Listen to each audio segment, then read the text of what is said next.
So last time ਵੀ ਜਦੋਂ ਆਪਾਂ attorney ਟਿਰਕੈਨਾ ਜੀ ਗੱਲਬਾਤ ਕਰ ਰਹੇ ਸੀਗੇ, ਜਿਹੜੇ ਅਸਾਈਲਮ ਕੋਡ ਦੇ ਨਾਲ ਸੰਬੰਧਿਤ ਗੱਲਬਾਤ ਆ, ਸੋ ਆਪਾਂ ਉਸ ਦੀ ਅੰਦਰੂਨੀ ਗੱਲਬਾਤ ਕਰਾਂਗੇ। ਉਸ ਤੋਂ ਪਹਿਲਾਂ ਤੁਹਾਨੂੰ ਕੋਈ ਜਾਣਨਾ ਚਾਹਾਂਗੇ, ਇਸ ਟਾਈਮ ਤਾਜ਼ਾ ਸਥਿਤੀਆਂ ਕਿੱਦਾਂ ਆ ਅਸਾਈਲਮ ਦੇ ਕੋਰਟਸ ਨੂੰ ਜਿਹੜਾ ਉਹ ਲੈ ਕੇ, ਕਿੱਦਾਂ ਪੈਰਵਾਈਆਂ ਜਿਹੜੀਆਂ ਉਹ ਚੱਲ ਰਹੀਆਂ ਆ, ਕੀ ਰਵੱਈਆ ਆ ਸਰਕਾਰੀ ਵਕੀਲਾਂ ਦਾ ਤੇ ਨਾਲ ਜੱਜਿਸ ਦਾ? ਕਾਫੀ ਸਾਰੇ ਜੱਜਿਸ ਜਿਹੜੇ ਸਟ੍ਰਿਕਟ ਹੋ ਰਹੇ ਆ ਕਾਫੀ, ਤੇ ਰੀਜ਼ਨ ਉਹੀ ਹੈ ਕਿ ਜਿੱਦਾਂ ਆਪਾਂ ਦੱਸਿਆ ਕਿ ਸੇਮ ਚੀਜ਼ਾਂ ਦੇਖਦੇ ਆ, ਡਾਊਟ ਉਹਨਾਂ ਨੂੰ ਇਹੀ ਹੁੰਦਾ ਕਿ ਇਹ ਸਾਰੇ ਅਸਲੀ ਹੈਗੇ ਕਿ ਨਕਲੀ ਆ। ਸਾਰਿਆਂ ਦੀਆਂ ਸੇਮ ਸਟੋਰੀਆਂ ਜਿਹੜੀਆਂ ਉਹੀ ਕੰਧਾਂ ਤੇ ਪੋਸਟਰ, 2 ਵਾਰੀ ਕੁੱਟ, ਠੀਕ ਹੈ। ਕਿਸਾਨਾਂ ਨੇ ਬਚਾ ਲਿਆ, ਗੁਆਂਢੀਆਂ ਨੇ ਬਚਾ ਲਿਆ। ਸੋ ਉਹਦੇ ਕਰਕੇ ਨਾ ਜਿਹੜਾ ਹੈਗਾ ਲੋਕ ਹੁਣ ਜਿਹੜਾ ਜੱਜ ਆ ਉਹ ਤਾਂ ਜੱਜ ਹੀ, ਉਹਨਾਂ ਦਾ ਫਿਰ ਐਟੀਟਿਊਡ ਹੁਣ ਜਿੱਦਾਂ ਕਾਫੀ ਸ਼ਿਫਟ ਹੋ ਗਿਆ ਲੋਕਾਂ ਦਾ। ਠੀਕ ਹੈ, ਓਕੇ।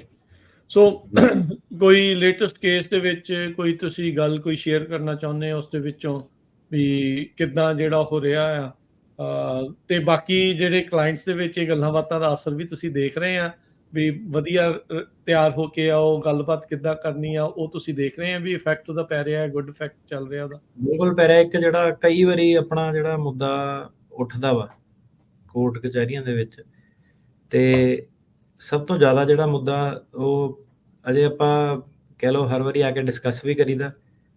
ਸਾਡੇ ਸ਼ਾਇਦ ਕਲਾਇੰਟ ਨਹੀਂ ਵੀ ਕਈ ਸੁਣਦੇ ਕਿ ਚੱਲ ਇਹਨਾਂ ਨੂੰ ਕੇਸ ਦੇ ਦਿੱਤਾ, ਇਹਨਾਂ ਨੇ ਆਪੇ ਟੇਕ ਕੇਅਰ ਕਰ ਲੈਣੀ।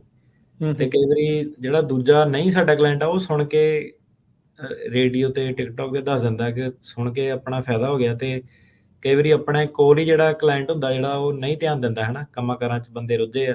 ਤੇ ਜਿਹੜੀ ਮੇਨ ਸਭ ਤੋਂ ਜ਼ਿਆਦਾ ਆਪਾਂ ਜਿਹੜੀ ਚੀਜ਼ ਦੇਖਦੇ ਹਾਂ ਕਿ ਇੰਟਰਪ੍ਰੇਟਰ, ਟਰਾਂਸਲੇਟਰ ਜਿਹੜੇ ਨਾ ਵਿੱਚ ਉਹ ਗੜਬੜ ਕਰ ਜਾਂਦੇ ਆ ਕਈ ਵਾਰੀ, ਕਿ ਜੱਜ ਇਹ ਆਬਜੈਕਸ਼ਨ ਲਾਉਂਦੇ ਆ ਕਿ ਜਿਹੜਾ ਤੁਹਾਡਾ ਡਾਕਟਰ ਆ ਉਹਦੀ ਜਿਹੜੀ ਲੈਟਰ ਆ ਉਹਦੇ ਵਿੱਚ ਜਿਹੜੀ ਗ੍ਰਾਮਰ ਦੀ ਮਿਸਟੇਕ ਆ, ਤੇ ਤੁਹਾਡੀ ਜਿਹੜੀ ਪਾਰਟੀ ਦੀ ਲੈਟਰ ਆ ਉਹਦੇ ਵਿੱਚ ਵੀ ਸੇਮ ਮਿਸਟੇਕ ਆ, ਤੇ ਤੁਹਾਡਾ ਜਿਹੜਾ ਗੁਆਂਢੀ ਦਾ ਐਫੀਡੇਵਿਟ ਆ ਉਹਦੇ ਵਿੱਚ ਵੀ ਜਿਹੜੀ ਸੇਮ ਹੀ ਗ੍ਰਾਮਰ ਦੀ ਮਿਸਟੇਕ ਆ, ਲਿਖਣ ਦਾ ਲਹਿਜਾ ਸੇਮ ਆ, ਟਰਾਂਸਲੇਸ਼ਨ ਦਾ ਲਹਿਜਾ ਜਿਹੜਾ ਸੇਮ ਆ।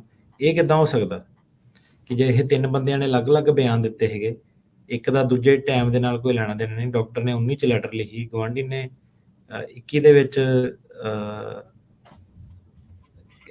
ਜਿਹੜਾ ਐਫੀਡੇਵਿਟ ਸਾਈਨ ਕੀਤਾ। ਇਹ ਕਿੱਦਾਂ ਹੋ ਸਕਦਾ? ਤੇ ਉਹਦੇ ਕਰਕੇ ਜਿਹੜਾ ਨਾ ਕਈ ਵਾਰੀ ਆਪਾਂ ਕਿਹਾ ਵੀ ਹੈ ਕਿ ਜਿਹੜਾ ਕੋਸ਼ਿਸ਼ ਹੁੰਦੀ ਹੈ ਕਿ ਜਿਹੜਾ ਆਪਣੇ ਡਾਇਰੈਕਟਲੀ ਉਹਨਾਂ ਕੋਲ ਜਿਹੜੀ ਲੈਟਰ ਆ ਉਹ ਲਿਖਾਓ। ਹਾਂ, ਠੀਕ ਹੈ।